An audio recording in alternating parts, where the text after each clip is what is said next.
Hi students. ஆக்சுவலாக வந்துட்டு நம்ம ஒரு ரோஜா பூவையே எடுத்துக்கலாம். ஒரு ரோஜா பூ அப்படிங்கிறது அது வளர்கிறப்ப முள்ளுகளுக்கு நடுவில் பட்டும் படாமையும் வளருது.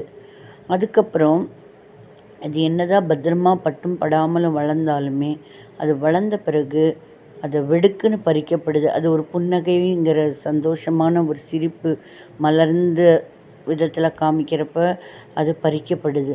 அந்த பறித்த பிறகு தான் என்னதுன்னா பறக்கிறப்பவே முள் பக்கத்தில் அதை விட்டு ஒரு சின்ன சந்தோஷங்கிற ஸ்மைல் அப்படிங்கிறப்ப அது பறிக்கப்படுது. அப்படியே பறிக்கப்பட்டாலும் அதை வந்துட்டு பல இடங்களில் பல விதங்களில் அதனுடைய செயல்பாடுகள் ஆகுது. உதாரணமாக எப்படின்னா, சில ரோஜா பூ வந்துட்டு சில மங்கையர்களுக்கு கூந்தலுக்கு ஒரு மணமான ஒரு பூவாக மாறுது.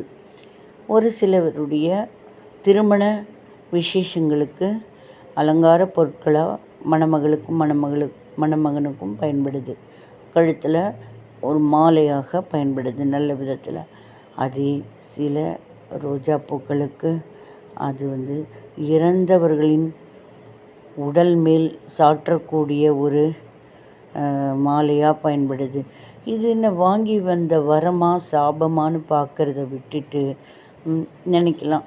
சில ரோஜா பூக்கள் நினைக்கலாம், மணமகன் வீட்டில் மணமாக இருக்குது, இங்கே பிணமகள் வீட்டில் பிணமாக இருந்த இடத்துல மனம் அது நல்ல விதத்தில் மனம் இருக்காது. அந்த மனம் எங்கே போனாலும் அந்த மனம் எங்கேயாவது இருந்ததுன்னா அந்த ஸ்மெல் அந்த ரோஜா பூ ஸ்மெல்லாகவே இருந்தாலுமே பிணத்தின் மேலே போட்ட இந்த மாலை அந்த ஸ்மெல் அப்படிங்கிறத நினைவுபடுத்தும். ஸோ இதை தலையெழுத்துன்னு நினைக்காம வந்த கடமை இதுதான், இந்தந்த பிறப்புக்கு இந்தந்த செயல்பாடுகள் இந்தந்த கடமை உணர்வுகள் இருக்குது, இது ஒரு கடமையாக நினச்சி வந்த செயல் முடிந்ததாக நினச்சி சந்தோஷப்படலாம்.